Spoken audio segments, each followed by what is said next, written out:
तमाम का तमाम इंसान खसारे में है, घाटे में है। फिर फायदे में कौन है?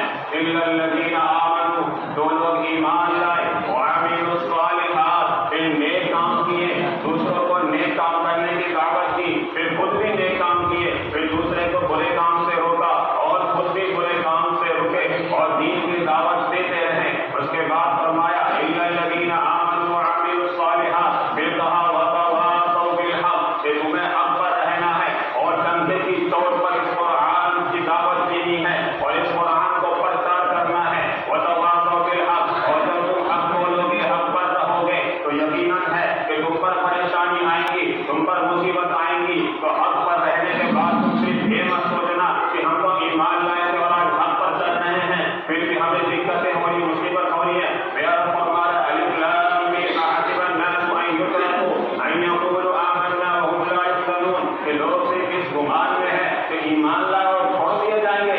नहीं नहीं, उनकी आजमाइश होगी, उनकी आजमाइश होगी औलादों से, उनकी आजमाइश होगी भूख से, उनकी आजमाइश होगी प्यास से, हर एक चीज से उनकी आजमाइश होगी, तब जाकर मैं उन्हें इम्तिहान में पास करूंगा। ये मेरे रब का फरमान है। तो सिर्फ ईमान लाना ही, ईमान ले आए, हाँ आप इस्लाम में दाखिल हो गए, आपने कलमा पढ़ लिया, आप इस्लाम में दाखिल हो गए, तो इसका मतलब ये नहीं कि आपकी आजमाइश नहीं होगी, बल्कि आपकी आजमाइश होगी। फिर वतवासौ बिल हक़, आप हक़ पर रहो। उसके बाद फरमाया वतवासौ बिस सब्र, कि तुम्हें सब्र करना। तो जब आप हक़ बात बोलोगे, तो इसके बाद जब आप पर परेशानियां मुसीबत आएंगी, तो आप बेचैन और बेकरार होंगे कि हाँ ये मेरे साथ क्या हो रहा है। फिर रब ने फरमाया वतवासौ बिस सब्र, कि तुम्हें सब्र से काम लेना है, तुम्हें सब्र के साथ चलना। ये मेरे रब का फरमान है और ये मेरे नबी की मोहब्बत है। मैं एक आखिरी हदीस पेश करके फिर आप लोग सुन्नत का वक्त दूंगा। एक ये माहौल चल रहा है कि हदीस है मेरे नबी की कि एक इंसान जो सुबह ईमान लाएगा शाम में काफिर हो जाएगा, शाम में ईमान लाएगा सुबह काफिर हो जाएगा। अभी ये वही वक्त चल रहा है। हम काफिरों में इतना घुस गए हैं कि टीका लगा के उनके साथ ही जाके उनके बुत के सामने हम हाथ जोड़ते हैं। हम काफिर में इतना घुस गए, आप ही नहीं कर, हम में से बहुत ऐसे हजरात हैं जो कावड़े के साथ निकल के वहाँ गंगा स्नान करते हैं, तो आप किस में दाखिल हो रहे।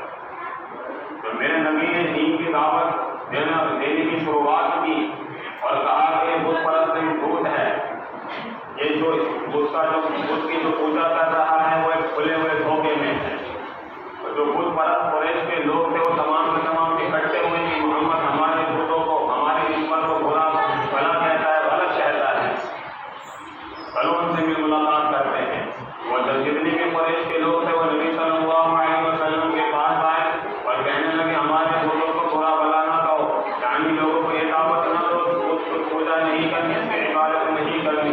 चलो एक डील करते हैं, ऐसा करते हैं कि एक साल तुम मेरे बुतों की इबादत करो, एक साल हम तुम्हारे खुदा की इबादत करेंगे। इस शर्त पर दोनों राजी हो जाते हैं, ऐसा करो। तो ये मामला बुत परस्ती का था। नबी सल्लल्लाहु अलैहि वसल्लम चंद सेकंड ये बिल्कुल खामोश है। उसके बाद वही नाज़िल हुई।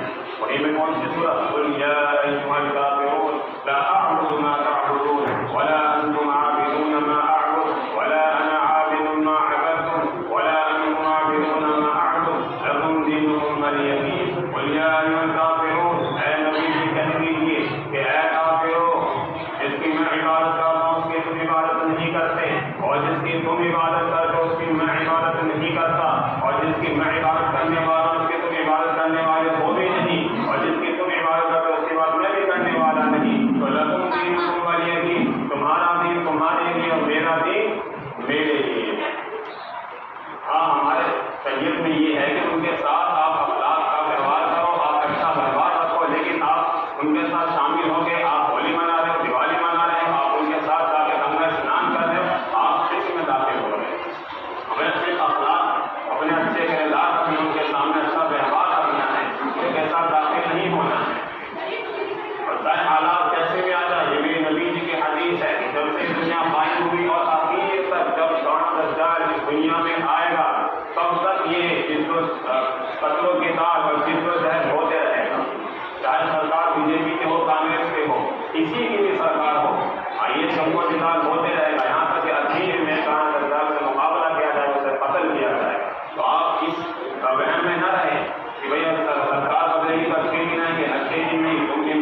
کہ تم بولو، حق میں بولو، سم بکم عمی بن کے نہ رہو۔ آج ہم سم بکم عمی بن کے زندگی گزار رہے ہیں، اس لیے گزار رہے ہیں کہ ہم نہ نبی کے بارے میں جانتے ہیں، نہ اللہ کے کلام کو پڑھتے ہیں۔ یہ بتاؤ کہ کسی انسان کو آپ جانو گے تبھی تو اس انسان سے محبت ہوگی آپ کو۔ آپ نبی کے بارے میں جانتے ہی نہیں ہو تو نبی سے کیسے محبت ہو جائے گی؟ آج ہمارے بچے، ہمارے بڑے اس کے دیوانے ہیں جو کہ ہمیں جانتے تک نہیں، جنہوں نے ہماری قربانی کی تھی، اس ناچنے گانے والوں کے پیچھے ہم سب پڑے ہوئے ہیں، لیکن جس نے ہمیں یہ دین ہم تک پہنچایا، یہ حق بات ہم تک پہنچائی، آج ہم اس کے بارے میں کچھ نہیں جانتے۔ اور جب تک ہم اسے سچی طور پر محبت نہیں کریں گے تب ہم کامل ایمان والے نہیں ہو سکتے، اور جب تک ہمارے دل میں اللہ کے رسول کی محبت نہیں ہوگی تب تک ہم نڈر نہیں ہو سکتے۔ ہم بزدل بن کے ہی کھڑے ہوں گے، کیونکہ ہمیں ہمارا یقین بہت ہی زیادہ کمزور ہے، اور اس یقین کو مضبوط اور پختہ کرنے کے لیے ہمیں اللہ کے رسول کی محبت کو اپنے دل میں بٹھانا ہوگا۔ یہ کچھ واقعے تھے اور کچھ باتیں تھیں جو کہ اللہ کے رسول کی رہنمائی کے مطابق تھی۔ اگر اس چیز پہ ہم چلیں گے تو یقیناً ہم توفیق سے کامیاب ہوں گے۔